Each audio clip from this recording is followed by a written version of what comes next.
Hi everyone, welcome back to shine date classes. कैसे हैं आप सब? उम्मीद करती हूँ आप बहुत अच्छे होंगे। बस एक दो ही दिन आपका बच गया है एग्ज़ाम के लिए। उम्मीद है कि आपकी लगभग प्रिपरेशन अच्छे से हो चुकी होगी। कुछ ही चीज़ बची होंगी तो कोई भी बात नहीं घबराने की। कम से कम ज़रूरी नहीं कि सारा टॉपिक तैयार हो, कभी किसी को नहीं तैयार होता है, ठीक है। घबराइए मत, जितना तैयार है उतना ही सॉलिड तैयार कर लीजिए। बस चीज़ों को रिवाइज कर लीजिए, काम सब हो जाएगा। इतना भी टफ पेपर नहीं आता है, ठीक है। इस बात का ध्यान रखिएगा। आज की इस क्लास में हम यहाँ पे कंप्यूटर का फाइनल रिवीजन करेंगे। 25 नंबर का पेपर है, ध्यान रखिएगा। 12 नंबर पासिंग है, कोई गलत नहीं करेगा। 11 आएगा तो बैक लगेगी, इस बात का ध्यान रखिएगा। और मेरी गारंटी है कि अगर मैंने जितनी चीज़ें आपको बताई हैं अभी तक और आज जो पढ़ाऊँगी, आप अच्छे से देख लेंगे, मेरी बात को सुन लेंगे, ऑब्जेक्टिव सही करके आइएगा। उसमें आपको एक ही टिक में सही होना है, एक ही टिक में गलत होना है। और बाकी आप उसको थोड़ा बहुत भी पढ़े अगर हैं, मेहनत किए हैं, तो आप अच्छे से लिख के चले आएंगे।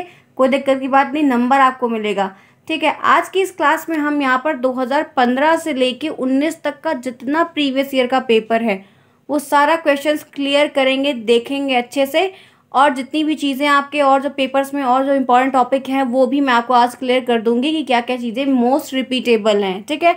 आप शालिनी डेयर क्लासेस बने हुए हैं, लाइक शेयर सब्सक्राइब बिल्कुल ना भूलें। कोई भी डाउट हो कमेंट के थ्रू पूछ सकते हैं। तो चलिए देर नहीं करते हैं बिल्कुल भी। सबसे पहले देखिए, बहुविकल्पी प्रश्न हम 2015 का ले रहे हैं, फिर आगे बढ़ते हुए चलेंगे। ये है आपके सामने पेपर, देखिए 2015 का यह पेपर है। 1 घंटे का टाइम इंटरवल, 25 नंबर का पूरा पेपर, 12 नंबर पासिंग। पहला क्वेश्चन आपके सामने पूछा गया है, कंप्यूटर का शाब्दिक अर्थ क्या है। आपसे ये बहुविकल्पी पूछ रहा है, यही हो सकता है आपसे अति लघुत्तरीय पूछ ले, तो आपको सिंपल एक ही भाषा में एक ही शब्द लिखना है। कंप्यूटर का शाब्दिक अर्थ क्या है, क्या बताएंगे आप? कंप्यूटर का जो शाब्दिक अर्थ मीनिंग, कौन सा ऑप्शन करेक्ट है, तो आप राइट आंसर क्या बताएंगे? शाब्दिक अर्थ यहाँ पे आपसे पूछ रहा है, ठीक है, तो इसका right answer B option correct है, संगणक। कोई दिक्कत? आगे चले, नेक्स्ट देखिए। निम्नलिखित में से किस नेटवर्क प्रणाली का प्रसार क्षेत्र सबसे कम होता है? ऐसी कौन सी नेटवर्क प्रणाली से, कौन सा नेटवर्क का सिस्टम है, जाल है कह सकते हैं, जिसका एरिया सबसे कम है? इंटरनेट है, वैन है, लैन है, मैन है? तो राइट आंसर एक ही आंसर बेस्ट है, सस्ता है, टिकाऊ है। ऑब्जेक्टिव में यहाँ पे ए ऑप्शन करेक्ट है, लैन, लोकल एरिया नेटवर्क। जो आपके लोकल एक सीमित बिल्डिंग कह सकते हैं आप, एक सोसाइटी कह सकते हैं, एक ऑफिस कह सकते हैं, एक पीजी कह सकते हैं, समथिंग इतने में ही जो एरिया को, रेंज को कवर करे। आगे बढ़ें, नेक्स्ट देखिए। ऑपरेटिंग सिस्टम GUI और CUI दोनों के गुण विद्यमान रहते हैं। ऐसा कौन सा ऑपरेटिंग सिस्टम है जिसमें GUI ग्राफिकल यूज़र इंटरफेस, और ये GUL नहीं GUI होगा, CUI कैरेक्टर यूज़र इंटरफेस, दोनों की कैरेक्टरिस्टिक इनबिल्ट होती है विंडोज़ में, MS-DOS में, सन में, लिनक्स में। क्या आप बता सकते हैं इसका राइट आंसर क्या होगा? क्या आप बता सकते हैं राइट आंसर क्या होगा थर्ड का? तो आप सभी को बताना चाहूँगी, राइट ऑप्शन यहाँ पे जो आपको दिया गया है वो है लिनक्स। लिनक्स में दोनों ऑप्शन होते हैं, दोनों कैरेक्टरिस्टिक इनबिल्ट होती है। नेक्स्ट देखिए, वीडियो कॉन्फ्रेंसिंग मूलतः किस क्षेत्र से रिलेटेड है? जो वीडियो कॉन्फ्रेंसिंग हो रही है वो किस फील्ड एरिया से, किस फील्ड से बहुत ज़्यादा ही रिलेटेड है? एंटरटेनमेंट के लिए, सैन्य के लिए, संचार के लिए और मौसमी विज्ञान के लिए। बताइए फोर्थ का राइट आंसर क्या होगा? वीडियो कॉन्फ्रेंसिंग मूलतः किस क्षेत्र से संबंधित है? तो राइट आंसर है संचार, दैट मीन कम्युनिकेशन, बातचीत करने के लिए, सूचनाओं का आदान प्रदान करने के लिए। करेक्ट? आगे चले, नेक्स्ट देखिए। ऑपरेटिंग सिस्टम का भाग नहीं है, इसमें आपको 4 ऑप्शन दिया है। पूछ रहा है operating system that mean OS in short form, कौन सा उसका एक हिस्सा नहीं है? बूट इन लोडर नहीं है, सुपरवाइजर नहीं है, लिंकर नहीं, बायोस नहीं है। एक ही ऑप्शन इसमें नहीं है, बाकी तीनों सही है। बताइए क्या होगा राइट आंसर? आप सभी को बताना चाहूँगी, यहाँ पे डी ऑप्शन आपका जो सुपरवाइजर है यही नहीं है, बाकी तीनों हैं। आगे बढ़े, ये यहाँ 5 क्वेश्चन 2015 के क्लियर हो गए, कोई दिक्कत नहीं है। आपने सब कुछ पढ़ा था, कोई क्वेश्चन नहीं था जो आपने नहीं पढ़ा था। आगे चले, नेक्स्ट देखिए। अब बारी है 2016 की। 2016 का फर्स्ट, ध्यान रखिएगा 2016 में किसी कारणवश यह पेपर 2 बार हुआ था, ठीक है। अब 2 बार में पहला यहाँ पे 16 प्रथम लिखा हुआ है, इसीलिए ध्यान। पहला देखिए, चार्ल्स बेबेज के प्रथम मैकेनिकल कंप्यूटर को जाना जाता है। चार्ल्स बेबेज के प्रथम मैकेनिकल कंप्यूटर को किस नाम से जाना जाता है? क्या कहते हैं? पाम टॉप, कैलकुलेटर, प्रोसेसर की कोई नहीं? फटाफट बताइए राइट आंसर क्या होगा? Which option is best for this question? किस ऑप्शन के साथ जाना प्रेफर करेंगे? बताइए फटाफट, सभी लोग बताइए राइट आंसर क्या होगा? आप सभी को बताना चाहूंगी, यहाँ पे आपका डी ऑप्शन करेक्ट है, कोई नहीं। मैकेनिकल कंप्यूटर की बात की गई है, जो चार्ल्स वेबर्स ने दिया था वो तो क्या था, कोई बता सकता है? क्योंकि पाम टॉप तो था नहीं, कैलकुलेटर था नहीं, प्रोसेसर था नहीं, तो इसमें डी ऑप्शन करेक्ट है कि जो ऑप्शन दिया है नहीं, लेकिन कौन सा था? क्या कोई बता सकता है नाम? तो राइट आंसर आपको बताना चाहूँगी, इनैक है, ENIAC। आगे चले, फुल फॉर्म याद रखिएगा, कई बार पूछा जाता है। नेक्स्ट देखिए, व्यक्तिगत रूप से प्रयुक्त होने वाला कंप्यूटर, जो पर्सनल यूज़ होता है, जिसका आप पर्सनली इंडिविजुअली यूज़ करते हैं, सुपर को, मिनी को, मेन फ्रेम को, माइक्रो को। आप मोबाइल यूज़ करते हैं, आप टैबलेट यूज़ करते हैं, आप मैक प्रो यूज़ करते हैं, आप बहुत सारी चीज़ों को, डेस्कटॉप, लैपटॉप, बहुत कुछ यूज़ करते हैं। तो ये जो कंप्यूटर आप यूज़ कर रहे हैं, ये कैसे कंप्यूटर हैं, किस कैटेगरी के अंदर बिलोंग करते हैं, बताइए। क्या आप सुपर कंप्यूटर यूज़ करते हैं, क्या आप मेन फ्रेम यूज़ करते हैं, या मिनी यूज़ करते हैं? बताइए क्या होगा राइट आंसर। तो आप सभी को बताना चाहूँगी, डी ऑप्शन करेक्ट है, हम माइक्रो कंप्यूटर का यूज़ करते हैं। ठीक है, आगे चले। नेक्स्ट देखिए यहाँ पर क्या है, कीबोर्ड में फंक्शन की कितनी होती है? कीबोर्ड में फंक्शन कीज होती है, एकदम ऊपर की तरफ होती है, F1 F1 करके रहती है। ठीक है, वो कितनी होती है? 14 होती है, 12 होती है, 13 होती है, 15 होती है। एक ही ऑप्शन अच्छा है, आप सभी को पता है यहाँ पे 12 होती है, F12 तक होती है। क्लियर है, कोई डाउट? आगे चले। नेक्स्ट देखिए, निम्नलिखित में से आउटपुट का माध्यम है, आउटपुट का माध्यम है, आउटपुट का जरिया, स्कैनर, प्रिंटर, माउस, कीबोर्ड। फटाफट बताइए which option is best for this question. आप किसके साथ जाना प्रेफर करेंगे? एक एक नंबर का है, अभी तक भी कोई क्वेश्चन ऐसा नहीं मिला जो आपने नहीं पढ़ा हो। निम्नलिखित में से आउटपुट का माध्यम है, तो आउटपुट का माध्यम यहाँ पे प्रिंटर है। आगे बढ़े। नेक्स्ट देखिए, कर्सर की मौजूदा स्थिति के बाईं ओर के एक कैरेक्टर को डिलीट करने के लिए प्रयुक्त कुंजी है। सपोज करिए आपने कोई लाइन लिखी, यहाँ पे ये कर्सर ऐसे ब्लिंक कर रहा है। ठीक है, आप कुछ कभी सिस्टम यूज़ किए होंगे, देखेंगे वो बार बार ऐसे आता जाता रहता है, अब ब्लिंक करता है, इसको ब्लिंक करना कहते हैं। ठीक है, अब कह रहा है कि कोई चीज़, कोई कर्सर की मौजूद स्थिति के बाईं ओर एक कैरेक्टर जो है आपको डिलीट करना है। बाईं ओर जाके आपको एक कैरेक्टर डिलीट करना है, तो क्या करेंगे, कौन सी बटन आप यूज़ करेंगे कीबोर्ड से जो ये कैरेक्टर बाईं ओर जाके डिलीट हो जाएगा, बाईं ओर जाके एक डिलीट होगा? तो बताइए क्या होगा। इसके साथ ऑप्शन यहाँ पर दिया गया है, back space, insert, delete, control. बताइए कौन सा ऑप्शन करेक्ट है, फटाफट बताइए। राइट आंसर आप सभी को बताना चाहूँगी, बैक स्पेस।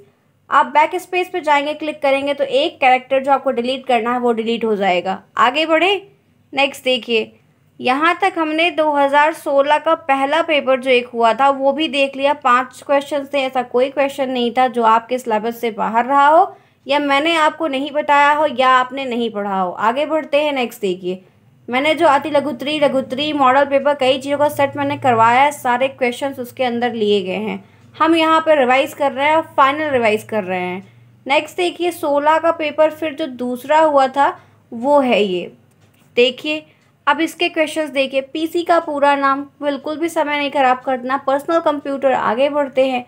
अब देखिए, एनालॉग और डिजिटल का सम्मिलित रूप, ऐसा कौन सा कंप्यूटर होता है जिसमें एनालॉग और डिजिटल दोनों की क्वालिटी होती है? Mix computer, hybrid computer. एक ही ऑप्शन बेस्ट है, आपने इसको पढ़ा है।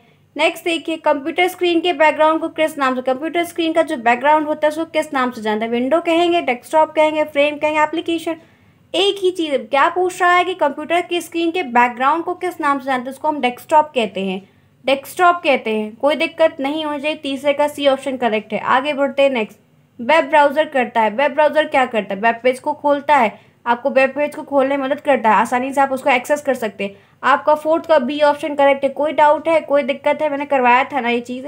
देखिए, ईमेल से जुड़ी हुई जो मेल प्राप्त करने वाले को भेजे उसे क्या कहते हैं? ईमेल से अटैच जो एक मेल होती है जिसको भेजना है, आपको किसी दूसरे को भेजना है, आप उसमें फाइल है, वीडियो है, क्लिप है, कुछ भी अटैच कर रहे हैं, तो इस ऑप्शन के लिए, इस चीज़ को करने के लिए आप किसको चूज़ करेंगे, किसके थ्रू कर सकते हैं? तो राइट आंसर अटैचमेंट है।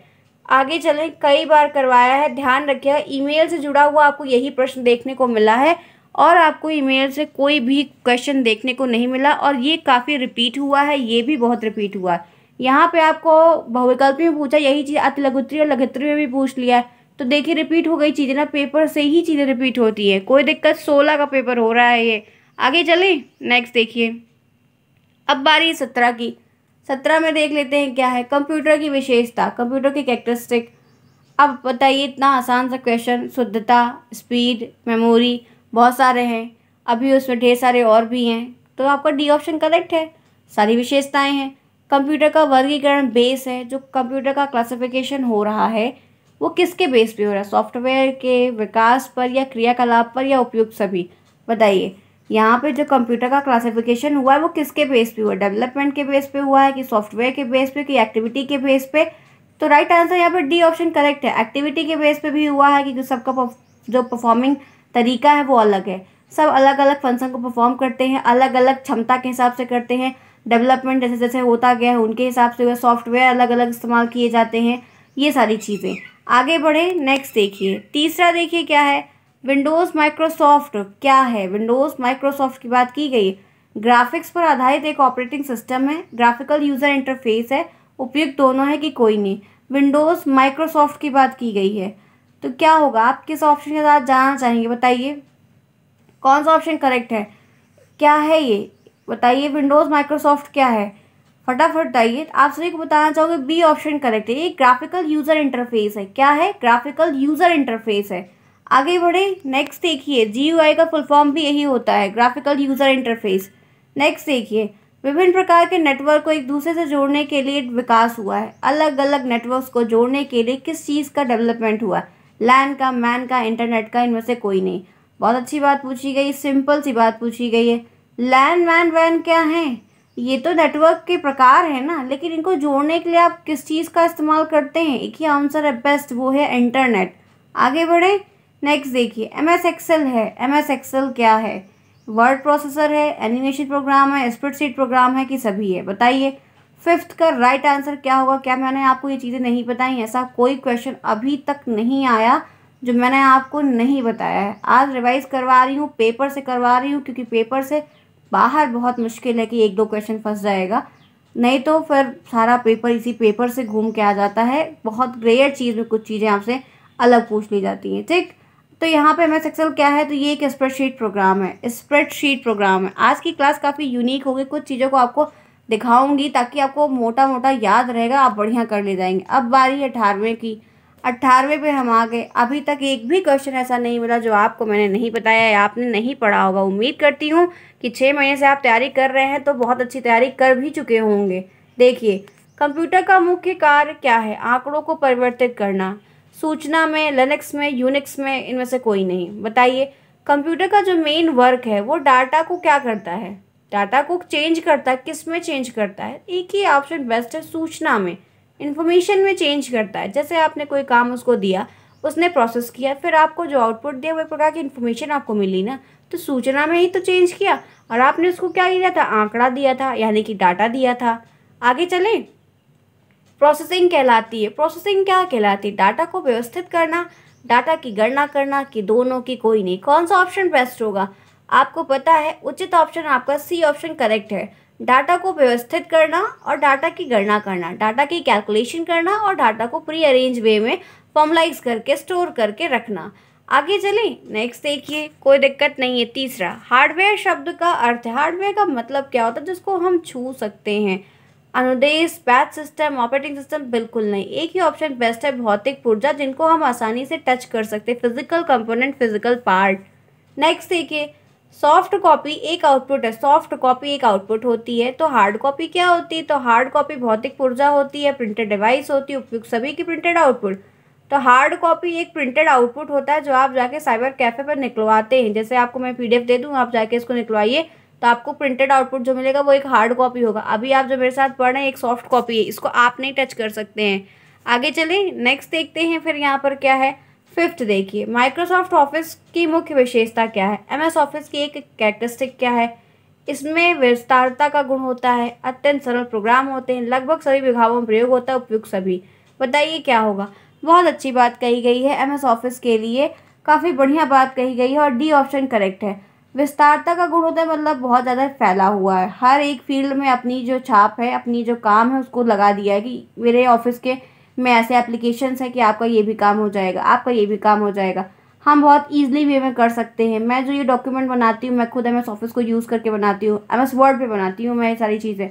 नोटपैड पे सारे ऑप्शंस नहीं मिलते, इसलिए नोटपैड लोग कम इस्तेमाल करते हैं। नोटपैड लोग ब्लॉग लिखने के लिए यूज़ करते हैं, या डायरी मेंटेन करने के लिए समथिंग, लेकिन जो डॉक्यूमेंट बनाए जाते हैं वो सब MS वर्ड में बनाए जाते हैं। आगे बढ़े, 18वें का भी पेपर यहीं पर समाप्त हुआ। अब बारी 19 की, ये भी देख लीजिए। बहुत कम समय में रिवाइज करवाऊंगी, इतनी मेरी गारंटी है, लेकिन ध्यान रखिएगा थोड़ा सा। कंप्यूटर की दूसरी पीढ़ी में प्रयोग किया गया इलेक्ट्रॉनिक घटक, बताइए। कंप्यूटर की जो सेकेंड जनरेशन है उसमें vacuum tube, transistor, IC, diode किसका यूज़ किया गया है? क्या आप बता सकते हैं? क्या कोई गलत बताएगा? बताइए, आपको बताना चाहिए इस क्वेश्चन का आंसर क्या होगा। मैं आपको नहीं बताऊंगी, ये बहुत आसान है। आपको पांचों को मुझे बताना है। 5 जनरेशन यूज़ हुई हैं, सब में अलग अलग इलेक्ट्रॉनिक कंपोनेंट को यूज़ करके एक मेन रेफरेंस करके डेवलपमेंट किया गया है, वो आप मुझे बताएंगे। आगे चलते हैं। नेक्स्ट देखिए, वह कौन सी वेबसाइट है जिसकी सहायता से किसी अन्य वेबसाइट का पता लगाया जाता है? ऐसी कौन सी साइट होती है जिसके थ्रू आप किसी और वेबसाइट का पता लगाते हैं? स्पैम, एक्सप्लोरर, सर्च इंजन, उपयुक्त सभी। एक ही ऑप्शन अच्छा है, सस्ता है, टिकाऊ है, बेस्ट है, वो है search engine. B option correct है। इसके थ्रू आप बहुत डिफरेंट वेबसाइट को सर्च कर सकते हैं, जा सकते हैं, एक्सेस कर सकते हैं। नेक्स्ट देखिए, डाटा को व्यवस्थित करना या उनकी गणना करना क्या कहलाता है? डाटा को अरेंज करिए और डाटा को प्रोसेस करवाइए, ये क्या कहलाता है? इनपुट, तुलना करना, प्रोसेसिंग करना, इनमें से कोई नहीं। बताइए, डाटा को व्यवस्थित करना या उनकी गणना करना। तो राइट आंसर यहाँ पे ए ऑप्शन करेक्ट है, उन पे प्रोसेसिंग करना, उन पे काम करना, ठीक है, जिनके लिए उनको इस्तेमाल किया जा रहा है। नेक्स्ट देखिए, इंटरनेट पर उपलब्ध सूचनाओं को तलाश करने में हम क्या करते हैं? इंटरनेट पर जो सूचनाएं, इन्फॉर्मेशन अवेलेबल है, उनको सर्च करने के लिए हम किसका प्रयोग करते हैं? याहू, बिंग, गूगल, उपयुक्त सभी। राइट आंसर है उपयुक्त सभी। हम गूगल का भी यूज़ करते हैं, याहू का भी करते हैं, बिंग का भी करते हैं। कोई दिक्कत, कोई प्रॉब्लम? आगे बढ़े। नेक्स्ट देखिए, MS ऑफिस किसका उदाहरण है? बहुत बढ़िया क्वेश्चन है। सिस्टम सॉफ्टवेयर का, वायरस का, एप्लीकेशन सॉफ्टवेयर का, हार्डवेयर का? MS ऑफिस किसका? MS ऑफिस में एक्सेल आएगा, वर्ड आएगा, पावर पॉइंट आएगा, एक्सेस आएगा। बताइए किसके साथ जाएंगे? आपका एक ही ऑप्शन बेस्ट है, वो है application software. C option is best for this question. ये रहा 19 का। 5 आपका MCQ आएगा। 19 तक हमने पूरा ख़त्म कर लिया। अभी तक ऐसा कोई क्वेश्चन नहीं था जो मैंने आपको नहीं करवाया है, रिपीट करवाया है, बताया है, ठीक है। मुझे उम्मीद है कि आप सब अपना द बेस्ट देख के आएंगे, जितना आपसे हो सकेगा उतना अच्छा आप करके आएंगे, ठीक है। अब आ रही है आगे, चलिए कुछ नई चीज़ों से इंडिकेट होते हैं। ये आपका 2015 का क्वेश्चन अति लघुत्तरीय में पूछा गया है। IPO का फुल फॉर्म। IPO का फुल फॉर्म बहुत आता है, ध्यान रखिएगा। बेसिक आते हैं, बड़े बड़े नहीं आते। आपके सिलेबस से ओरिएंटेड ही रहेंगे। तो input process output, input process output, ये है IPO का फुल फॉर्म, ठीक है। आप ये ध्यान दीजिएगा, इस तरह के कई सारे आपको फुल फॉर्म मिलेंगे। नेक्स्ट देखिए क्या है। वैन मतलब वाइड एरिया नेटवर्क। ये क्या है? नेटवर्क का एक प्रकार है। का प्रसार क्षेत्र कितना होता है? जो एरिया होता है वो कितना होता है? आपको बहुविकल्प में पूछा गया था लैन का कितना होता है सबसे कम, तो आपने लैन बताया था। यही चीज़ देख लीजिए, एक तो क्वेश्चन इसी से उसमें पूछ लिया, दूसरा आपको अति लघुत्तरीय में पूछ लिया। क्या डिफरेंस है? 15 में आया हुआ प्रश्न है ये। इस नेटवर्क का यूज़ एक स्टेट या कंट्री या फिर इंटरनेट को कनेक्ट करने के लिए यूज़ किया जाता है। ये wide area network full form से ही समझ में आ रहा है कि बड़ी एरिया को एक्सेस करने के लिए इसको हम कवर अप करते हैं, स्टेट में, कंट्री में या इंटरनेट को कनेक्ट करने के लिए। आगे चले, क्या बताने की ज़रूरत है? मैन क्या होता है? ध्यान रखिएगा, मैन इनसे बड़े होते हैं। मैन क्या होता है इस बात का ध्यान रखिएगा, मैन का फुल फॉर्म पूछ लेगा। आगे चले, तीसरा देखिए, नॉन इम्पैक्ट प्रिंटर क्या होता है? नॉन इम्पैक्ट प्रिंटर, इम्पैक्ट का मतलब होता है जो अपनी छाप छोड़ जाए, जो अपनी धाक छोड़ जाए। देखिए नॉन इम्पैक्ट प्रिंटर आपके सामने, ये पहले प्रिंटर देख लीजिए, ये है नॉन इम्पैक्ट प्रिंटर। समझ में आ रहा है? ये क्या है? ये है एक प्रकार का non impact printer. Non impact printer में प्रिंटिंग हेड, जो प्रिंट हेड होता है या कागज़ के मध्य में संपर्क नहीं होता है। प्रिंटिंग हेड क्या करता है? प्रिंट करता है, ठीक। इस नॉन इम्पैक्ट प्रिंटर में जो होता है, प्रिंटिंग हेड और कागज़ के मध्य में कोई रिलेशन नहीं होता है।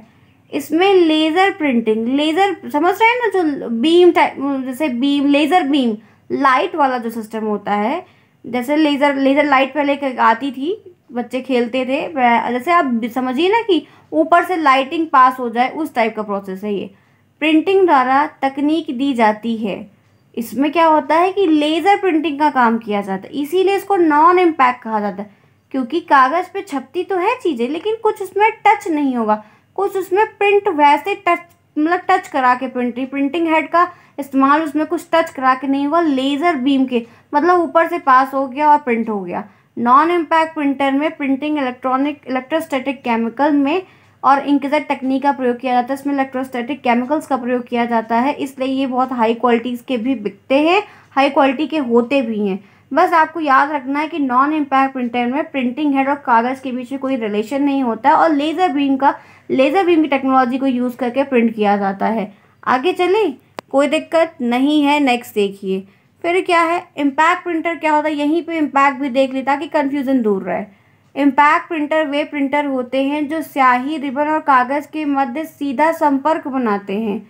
इन प्रिंटर में छपाई एक धातु पिन या कैरेक्टर डाई के द्वारा वो की जाती है। इनमें प्रहार किया जाता है, ऊपर से टक टक टक टक करके ये प्रिंट करते हुए जाते हैं। ये होते हैं इम्पैक्ट प्रिंटर। और नॉन इम्पैक्ट लेज़र बीम की टेक्नोलॉजी को यूज़ करके प्रिंट करते हैं। आगे चले, अब यहीं पे देखिए प्रिंटर के प्रकार भी, क्योंकि प्रिंटर से बहुत क्वेश्चन रिपीट हुआ है, हर साल ये क्वेश्चन किसी न किसी तरीके से रिपीट कर लिया गया, इसीलिए मैंने इसको लिया। आज के क्वेश्चंस वही मैंने चूज़ किए हैं जो बहुत रिपीट हुए हैं, जो इंपॉर्टेंट है। बेसिक क्वेश्चन जो आपको आते हैं उनको बार बार रिवाइज करने से कुछ नहीं मिलेगा, जो नई चीज़ें थोड़ी सी फंसती हैं सभी के लिए उनको मैंने लिया है। अब टाइप्स ऑफ प्रिंटर में इम्पैक्ट और नॉन इम्पैक्ट दो हैं, ध्यान रखिएगा, दो प्रकार के प्रिंटर हैं। अब नॉन इम्पैक्ट में इंकजेट प्रिंटर, लेज़र प्रिंटर और थर्मल प्रिंटर ये आते हैं, ठीक। और इम्पैक्ट प्रिंटर में एक ऐसे होते हैं जो कैरेक्टर प्रिंट करते हैं। कैरेक्टर प्रिंट का मतलब एक एक कैरेक्टर को प्रिंट करते हैं। और लाइन प्रिंटर का मतलब है कि वो पूरी एक लाइन को प्रिंट करते हैं। समझ रहे हैं बात को, एक प्रिंट करना ये और पूरी लाइन प्रिंट करना ये। तो जो कैरेक्टर प्रिंट करते हैं वो डॉट मैट्रिक्स होते हैं और डेजी व्हील प्रिंटर होते हैं। और लाइन प्रिंटर जो होते हैं वो ड्रम, चेन और बैंड प्रिंटर होते हैं। कोई दिक्कत नहीं होनी चाहिए। आगे चलते हैं, नेक्स्ट देखते हैं वेब ब्राउज़र क्या होता है। What do you mean by web browser. देखिए, एक उपयोगकर्ता यानी कि यूज़र के लिए सर्च इंजन केवल एक वेबसाइट है। जो सर्च इंजन होती है, जो आपसे पूछा जाता है what do you mean by search engine, search engine क्या है, तो आप बोल सकते हैं कि एक वेबसाइट है, सिंपल सी भाषा में। जैसे कि गूगल, जो कि एक साइटों का डाटा हमें दिखाता है, ठीक है, साइटों का ढेर सारा हमको डाटा दिखाता है। हम उपकरणों पर वेबसाइट चलाने के लिए वेब ब्राउज़र की ज़रूरत होती है, लेकिन उन वेबसाइट को एक्सेस करने के लिए, उन पर जाने के लिए, उन पर काम करने के लिए हमको वेबसाइट पर काम करना है, उन पर जाने के लिए हमको वेब ब्राउज़र की ज़रूरत पड़ेगी। हम इनके बगैर वहाँ नहीं जा सकते, हम इनके बगैर वहाँ पर नहीं एक्सेस कर सकते, कोई परफॉर्म नहीं कर सकते हैं फंक्शन को। लोकप्रिय वेब ब्राउज़र जैसे Chrome, Firefox, safari, internet explorer. समझ में आया बात, कोई दिक्कत नहीं होनी चाहिए। दो टूक शब्दों में आप अपने आप को बढ़िया आंसर लिख के आ सकते हैं। ईमेल एड्रेस के कितने भाग होते हैं, ये भी देख लीजिए, काफ़ी अच्छा क्वेश्चन है। मैंने कहा था ना कि कितनी बार बढ़ाया, बोला कि अगर मेल करना नहीं आता है तो ईमेल करके देख लीजिए, आपको आ जाएगा। अपने घर के किसी बंदे को मेल कर लीजिए, सब कुछ क्लियर हो जाएगा, ठीक है। हकीकत में की हुई चीज़ें ज़्यादा याद रहती हैं। ईमेल एड्रेस के कितने भाग होते हैं, दो पार्ट मेन होते हैं। कौन कौन से, देखिए, पूरे इंटरनेट में सभी ईमेल एड्रेस का एक ही फॉर्मेट होता है। बहुत अच्छी बात है, ध्यान से रखिएगा। example@gmail.com क्या है, example@gmail.com। एग्जाम्पल आपका नाम, ये जो एग्जाम्पल यहाँ पे क्या है, ये एग्जाम्पल आपका नाम कह सकते हैं या यूज़र नेम होता है। एक पार्ट तो ये हो गया, ठीक, यूज़र नेम। और @gmail.com पर ईमेल सर्विस प्रोवाइडर का जो नाम है वो है डोमेन नेम। क्या है, उसको कहते हैं डोमेन नेम। तो दो भाग जो आपसे पूछा गया था, एक भाग होता है यूज़र नेम, दूसरा भाग होता है domain name, email service provider. आगे बढ़े, कोई दिक्कत नहीं होनी चाहिए। कोई भी डाउट हो तो पूछ लीजिएगा। अगर इसके बाद भी कोई टॉपिक आपका रह जाता है जो आपको नहीं समझ में आता है तो मुझे कमेंट करिएगा, फिर मैं वो चीज़ आपको टेलीग्राम पर शेयर कर दूंगी, वहाँ से आप पढ़ लीजिएगा। नेक्स्ट देखिए, MS-DOS का पूरा नाम क्या है। MS-DOS का फुल फॉर्म क्या है, माइक्रोसॉफ्ट डिस्क ऑपरेटिंग सिस्टम। क्या है, माइक्रोसॉफ्ट डिस्क ऑपरेटिंग सिस्टम। चाहिए तो आप हिंदी में लिख के आएगा, चाहिए तो आप इंग्लिश में लिख लें, दोनों सही है, कोई दिक्कत की बात नहीं, गलत नहीं होगा। नेक्स्ट, सही होना चाहिए बस। नेक्स्ट देखिए, कंप्यूटर में हिंदी टाइपिंग के लिए 2 सॉफ्टवेयर का नाम बताना। ये भी आपके प्रीवियस ईयर के क्वेश्चन से लिया गया है। मैंने कहा अलग चीज़ें हैं, थोड़ा सा ध्यान दे देते हैं। कंप्यूटर में हिंदी टाइपिंग करने के लिए 2 सॉफ्टवेयर का नाम बताना है। तो आप कई सारे हैं, देखिए एक तो है गूगल हिंदी इनपुट आउटलाइन, इसको भी आप एक्सेस करेंगे ऑनलाइन तो आप अच्छे से कर ले जाएंगे। एक है कृतिदेव फॉन्ट, ठीक है। दूसरा है मंगल देव फॉन्ट। ये सब जैसे MS वर्ड आप यूज़ करते हैं या आप एक्सेल भी MS ऑफिस आप प्रकार जान लीजिए उसमें यूज़ करते हैं, तो वहाँ पे कृतिदेव फॉन्ट और मंगल देव फॉन्ट ये सब रहते हैं, जहाँ पे आप इनको इस्तेमाल करके अच्छे से हिंदी में भी टाइपिंग कर सकते हैं, ठीक है। आगे चले, नेक्स्ट देखिए। फिर 10th यहाँ पे क्या है, विभिन्न ऑफिस पैकेज के नाम बताने हैं। जो ऑफिस पैकेज है, आपसे कहा जाता है ना कि MS ऑफिस में जो डिफरेंट एप्लीकेशंस हैं उनका नाम आप बताइए, तो क्या क्या है ये देख लीजिए। एक है वर्ड प्रोसेसर यानी कि MS वर्ड, दूसरा है स्प्रेडशीट यानी कि MS एक्सेल, तीसरा है प्रेजेंटेशन प्रोग्राम दैट मीन आपका PPT पावर पॉइंट, फिर चौथा है डाटाबेस एक्सेस मैनेजमेंट DBMS यानी कि MS एक्सेस। ये 4 चीज़ें हैं, 4 चीज़ें बहुत इंपॉर्टेंट है, आपसे कई बार नाम पूछा गया, मैंने भी आपको क्लियर करके बता दिया। आगे चलिए, नेक्स्ट देखिए। हाँ, एक क्वेश्चन ये इंपॉर्टेंट है और नया मिला, ध्यान रखिएगा। आपके पेपर में शायद 15 या 16 में दिया था, वहाँ से मैंने लिया है। मैंने कहा ये मैंने इससे पहले कभी नहीं बताया आपको। वाई मैक्स क्या है, आपके पेपर में पूछा गया है वाई मैक्स क्या है। देखिए वाई मैक्स एक दूर संचार तकनीक है। कैसी? एक दूर संचार टेक्नोलॉजी है। इस तकनीक के माध्यम से एक कंप्यूटर दूसरे कंप्यूटर से बिना तार की सहायता से संपर्क स्थापित करते। एक सिस्टम दूसरे सिस्टम से बतौर तार वायरलेस सिस्टम के थ्रू ये एक दूसरे से कनेक्शन स्टैब्लिश करते हैं। यही है दूर संचार तकनीकी जो वाई मैक्स कहलाती है। ध्यान रखिएगा, गलती मत करिएगा, आपके पेपर में दिया था इसलिए मैंने किया, इम्पॉर्टेंट था। इनका फुल फॉर्म देख लीजिए, इनका फुल फॉर्म है world wide interoperability for microwave access. World wide interoperability for microwave access. आगे चलिए, कोई दिक्कत नहीं होनी चाहिए। नेक्स्ट देखिए, कंप्यूटर सॉफ्टवेयर क्या है ये भी देख लेते हैं। ये कम से कम 3 से 4-5 बार रिपीट किया गया है, कभी लघुत्तरी में तो कभी अति लघुत्तरी में, कभी इसमें कभी उसमें, इतना ज़्यादा पूछा गया है। जो रिपीट है वही रिवाइज करिए, बाहर कुछ नहीं आएगा, ध्यान रखिएगा। सॉफ्टवेयर कंप्यूटर का वह पार्ट है, वह हिस्सा है, वह अंग है, वह कंपोनेंट है जिसको हम केवल देख सकते हैं, that we can see only, and और उस पर कार्य कर सकते हैं, उस पर परफॉर्मेंस कर सकते हैं, उस पर फंक्शन कर सकते हैं, वर्क कर सकते हैं। सॉफ्टवेयर का निर्माण कंप्यूटर पर कार्य को सिंपल बनाने के लिए किया जाता है। आजकल के हिसाब से सॉफ्टवेयर को बनाया जाता है, मतलब काम के हिसाब से आप सॉफ्टवेयर, जैसे आपको ग्राफिक्स का यूज़ करना है तो अलग, एनिमेशन का यूज़ करना है तो अलग, वगैरह वगैरह, ठीक है। तो ये क्या है, कंप्यूटर का वह एक ऐसा हिस्सा पार्ट होता है जिसको सिर्फ हम देख सकते हैं, छू नहीं सकते हैं, और हम उसमें बहुत आसानी से काम को एक्सेस करके अपना काम कर सकते हैं। नेक्स्ट देखिए, सर्च इंजन क्या है, 13वां प्रश्न। सर्च इंजन एक वेब बेस्ड टूल है, ये आप बता सकते हैं, लिख सकते हैं, या एक सॉफ्टवेयर जो इंटरनेट उपयोग करता है, यानी कि यूज़र, मैं और आप को वर्ल्ड वाइड वेब यानी कि www पर किसी भी जानकारी को प्राप्त करने में हेल्प करता है। वर्ल्ड वाइड वेब पे जो इन्फॉर्मेशन अवेलेबल है उनको जानकारी को लेने के लिए, एक्सेस करने के लिए, यूज़ करने के लिए, इस्तेमाल करने के लिए हमको मदद करता है, हमारी सहायता करता है। समझ में आई बात? कोई दिक्कत नहीं होनी चाहिए। बहुत सिंपली भाषा में मैंने आपको बताना की कोशिश पूरी की है। नेक्स्ट देखिए, मेमोरी के प्रकार, टाइप्स ऑफ मेमोरी, ये भी क्वेश्चन आता है, काफ़ी बढ़िया है। देखिए 2 प्रकार की मेमोरी होती है, क्लियर? आपको दिख रहा होगा ये डायग्राम, कोई प्रॉब्लम है? देखिए, एक है प्राइमरी मेमोरी और एक है सेकेंडरी मेमोरी। ज़्यादा प्रश्न प्राइमरी से ही आता है, सेकेंडरी भी ध्यान रखना है क्योंकि 2018 के पेपर में पूछा गया है सेकेंडरी मेमोरी से प्रश्न भी। देखिए, प्राइमरी मेमोरी को हम जो है रैम और रोम 2 पार्ट में डिवाइड करते हैं। रैम रीड वाली मेमोरी होता है, रैम रैंडम एक्सेस मेमोरी है, रोम रीड वाली मेमोरी, ठीक है। अब यहाँ पे देखिए, एक बात और कहना चाहूँगी, यहाँ पे है देखिए, अब रोम के प्रकार भी बता दिए गए, प्रोम, ईप्रोम, ईईप्रोम, तीनों का फुल फॉर्म देख लीजिएगा, गलती नहीं करिएगा। और रैम भी 2 होते हैं, एक एस रैम होता है, एक डी रैम होता है। स्टैटिक रैंडम एक्सेस मेमोरी और डायनेमिक रैंडम एक्सेस मेमोरी होती है। ध्यान रखिएगा, इनके भी 2 प्रकार हैं, इनके 3 प्रकार है। ये प्राइमरी मेमोरी होती है, ठीक है। गलती मत करिएगा कोई लोग। सेकेंडरी मेमोरी में आएंगे तो हार्ड डिस्क आएगा, फ्लॉपी डिस्क आएगा, डीवीडी आएगा, पेन ड्राइव आएगा। ये एक्सटर्नल होते हैं, ये इंटरनल होते हैं।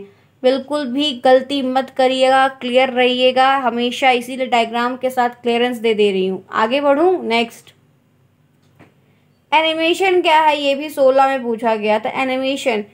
एनिमेशन एक ऐसी टेक्नोलॉजी है, एक ऐसी तकनीक है जिससे कोई भी ऐसा इमेज ऑब्जेक्ट जो वास्तव में हिल नहीं सकता है, रियल में हिल नहीं सकता है, हम उसको हिलाते हैं, हम उसको बुलवाते हैं, हम उसको चलवाते हैं। ये एनिमेशन के थ्रू हम करते हैं। ये सारी गुड्डे गुड़ियों का जो खेल है, देखिए एनिमेशन आता है ना, एनिमेशन मूवीज़ आती है, सीरियल्स भी आते हैं, कार्टून वाले, बच्चों वाले, सब कैसे एनिमेशन ही तो है। ठीक है, जिसमें एक जो इमेज को बहुत सारी हम इमेज यूज़ करते हैं, या जो ऑब्जेक्ट नहीं चल पाते हैं, जो लिविंग नहीं होते हैं, उनको हम उसमें सजीव बनाते हैं। यही काम हम एनिमेशन में करते हैं। ये जैसे 2D 3D एनिमेशंस है। आगे चले, कोई प्रॉब्लम नहीं होनी चाहिए। नेक्स्ट, स्क्रॉल बार क्या है ये भी देख लीजिए। स्क्रॉल बार काफ़ी बार पूछा गया है। जब एक विंडो के कंटेंट बहुत ही ज़्यादा होते हैं, जब एक विंडो के कंटेंट बहुत ज़्यादा होते हैं, मतलब कि उन्हें एक विंडो में डिस्प्ले कर पाना कठिन होता है। ठीक है, जैसे कोई मैटर है, बहुत बड़ा है, काफ़ी लोग, जैसे किसी की बायोग्राफी है, ऑटोबायोग्राफी है, तो काफ़ी बड़ी होगी ना, छोटे से पैराग्राफ में तो इतना बड़ा डिस्प्ले है, उसमें थोड़ी सब दिख जाएगी, आपको ऊपर नीचे करना होगा ना। तो यही कह रहा है कि जब उसमें फिट नहीं हो पाता है तो एक स्क्रॉल बार साइड में नज़र आता है, दोनों साइड रहता है। उदाहरण के लिए, अगर एक वेब पेज काफ़ी ज़्यादा लंबी होती है, एक विंडो में फिट नहीं हो पाने के कारण स्क्रॉल बार दिखाई पड़ता है, और विंडो के दाहिने तरफ जो आपको अलाउ करता है कि पेज में आप स्क्रॉल अप और स्क्रॉल डाउन कर सकते हैं। ठीक है, इसके लिए आप यहाँ पे देखिए, ये है, ये मैंने क्लियर कर दिया कि आपको क्लियरेंस पूरी तरीके से है। फिलहाल ये तो MS एक्सेल का एक सीट है, ऐसे वर्ड की सीट रहेगी, नोटपैड में भी ये आपको दिख रहा है ना, ये है, ये स्क्रॉल बार और ये स्क्रॉल बार। इससे आपको क्या करना है, आप इससे नीचे भी आ सकते हैं। इसको आप नीचे यहाँ पे क्लिक करेंगे तो ये आप पकड़ के इसको ड्रैग करेंगे तब भी नीचे आएंगे माउस के थ्रू, और या तो आप यहाँ पे क्लिक करेंगे तब यहाँ से आप पढ़ेंगे तो आगे इधर बढ़ते जाएंगे, इधर आप बढ़ेंगे तो ये पेज ऊपर चलता जाएगा। ये दोनों क्या है, ये है स्क्रॉल बार। समझ में आई बात, क्लियर है? ऐसे आपको विंडो में, मतलब MS DOS में, एक्सेस में, सब जगह मिलेगा, नोट पैड में, वर्ड पैड में। आगे बढ़ें, कोई दिक्कत नहीं होनी चाहिए। नेक्स्ट देखिए, अब बारी है पेन ड्राइव क्या है ये भी देख लेते हैं। देखिए, आपसे पूछ रहा है सिंपली भाषा में पेन ड्राइव। आपने अभी देखा कि जो सेकेंडरी मेमोरी थी उसमें पेन ड्राइव का नाम आया था।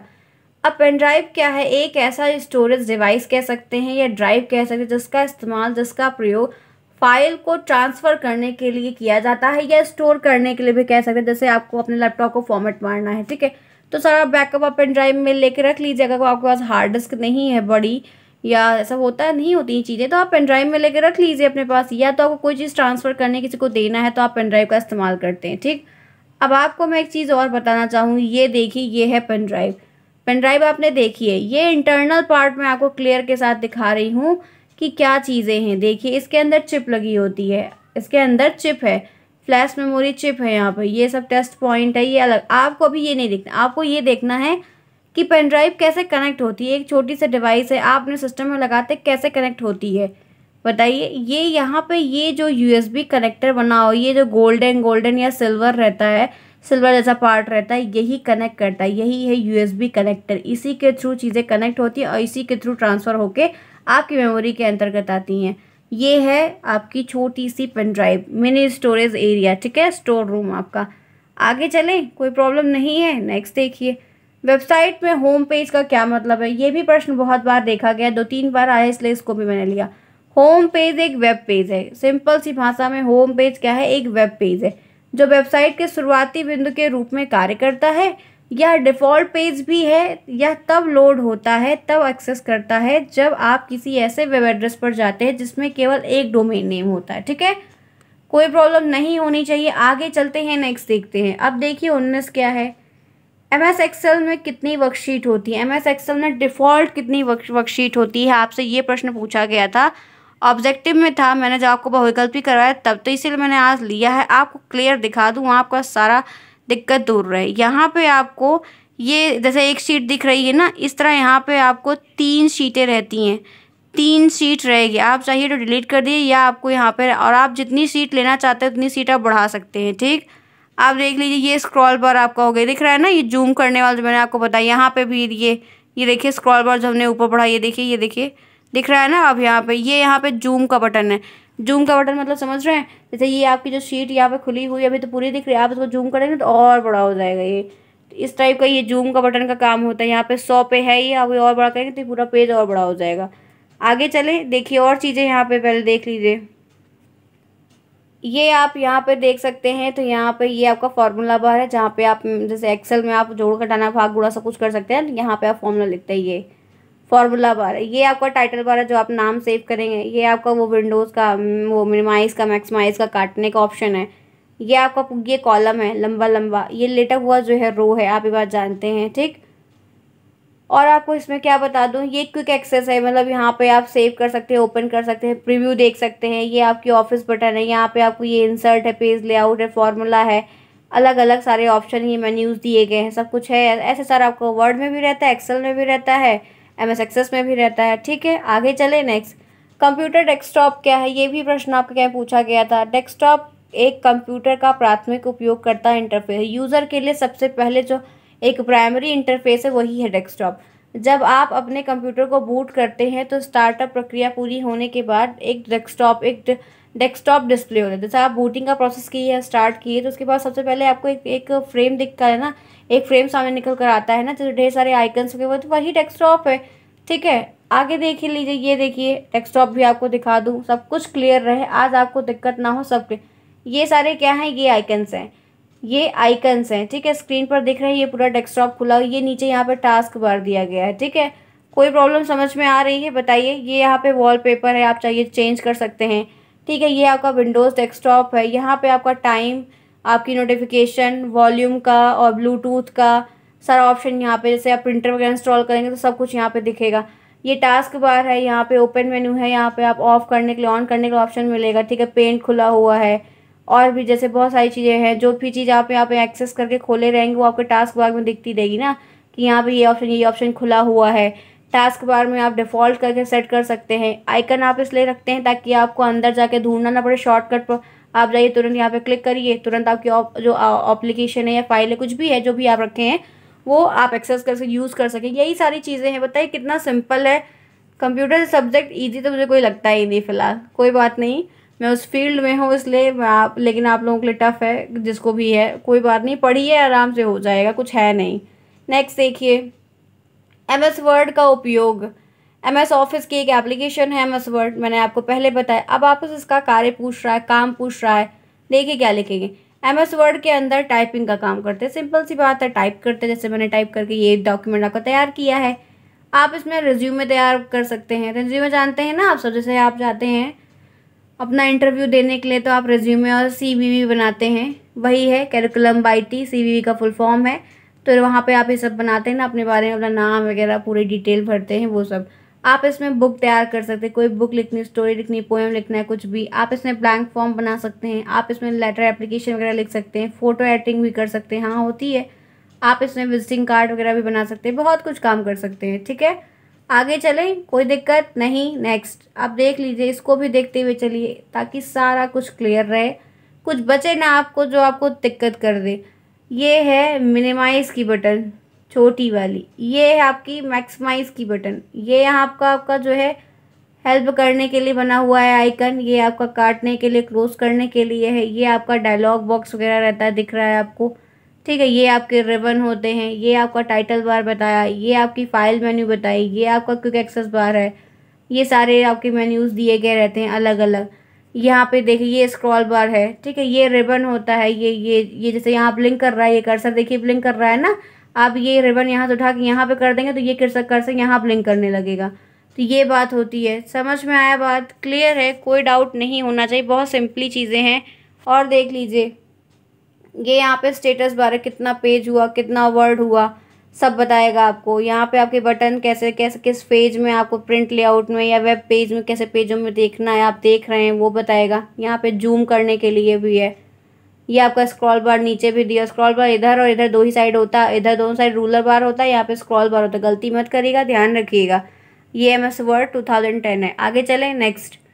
ईमेल में अटैचमेंट कहाँ होता है ये देख लीजिए। आपको जैसे ईमेल करना रहता है किसी का, तो ये आपका यहाँ पे पूरा ये अटैचमेंट मैंने कहा था ना, जैसे घुमावदार जैसे हाइपर लिंक का होता है, वैसे यहाँ पे ये होता है। ठीक है, ये देख रहे हैं, यहाँ से आप जाएंगे तो आपको फाइल का ऑप्शन मिलेगा। यहाँ से आप अपनी फाइल वगैरह चूज़ करके आराम से आप जो है यहाँ पे सेंड कर देंगे, सेंड हो जाएगा।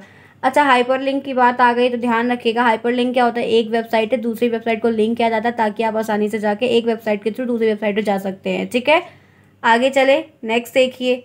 फिर है ऑपरेटिंग सिस्टम क्या है ये भी देख लेते हैं। शॉर्ट फॉर्म में उसको OS कहते हैं। ठीक है, छोटे रूप में एक ऐसा कंप्यूटर का प्रोग्राम होता है जो अन्य कंप्यूटर प्रोग्राम का संचालन करता है। अलग अलग जो कंप्यूटर के प्रोग्राम्स होते हैं उनको ऑपरेट करता है, उनको चलाता है। ऑपरेटिंग सिस्टम यूज़र और कंप्यूटर के बीच में एक मध्य से एक ब्रिज का काम करता है। यूज़र के बीच में और सिस्टम के बीच में एक पुल होता है ये, या हमारे इंस्ट्रक्शन को कंप्यूटर को, हम जो काम कहेंगे कंप्यूटर को जाकर समझाएगा कि ये काम आया, ये तुम करो।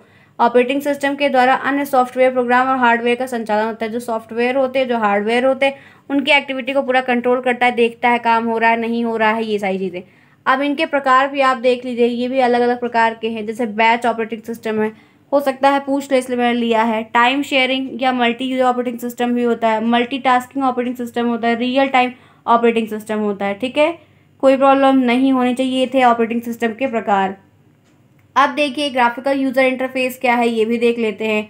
GUI ग्राफिकल यूज़र इंटरफेस पर यूज़र बिना कमांड जाने भी आसानी से एक्सेस कर सकता है। यही एक मेन बात है GUI में कि आपको कमांड की ज़रूरत नहीं पड़ती है। ठीक है, कमांड बहुत लंबे होते हैं, सबको नहीं याद होते हैं। ठीक है, तो जो GUI की जो बात है उसमें है कि GUI एक ऐसा होता है इंटरफेस जिसमें आपको कमांड को जानने की ज़रूरत नहीं पड़ती है और आप आसानी से चीज़ों को एक्सेस कर पाते हैं।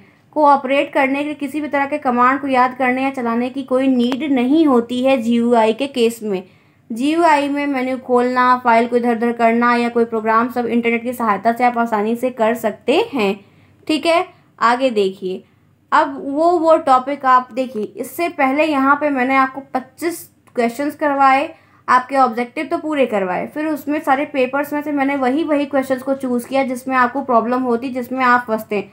अब उसमें कुछ क्वेश्चन ऐसे हैं जिसमें इनपुट है, आउटपुट क्या है, जो बहुत बेसिक से क्वेश्चन है वो मैंने नहीं करवाए हैं।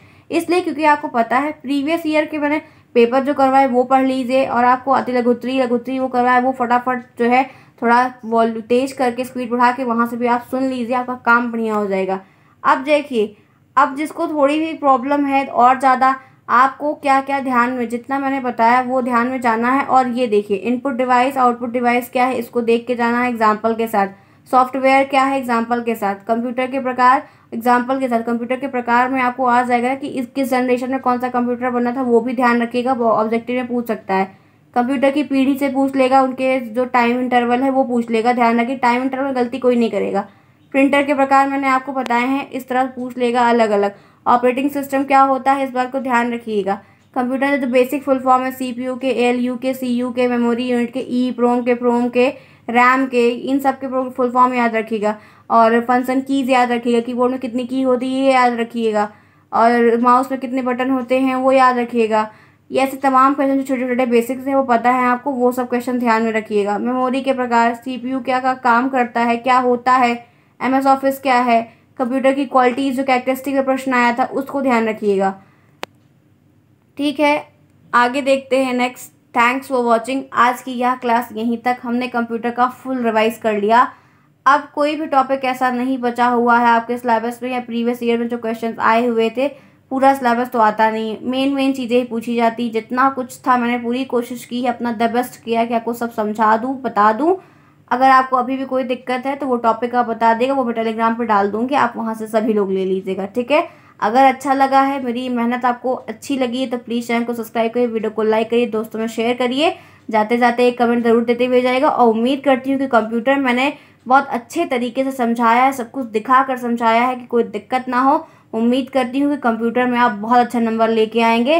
Best of luck.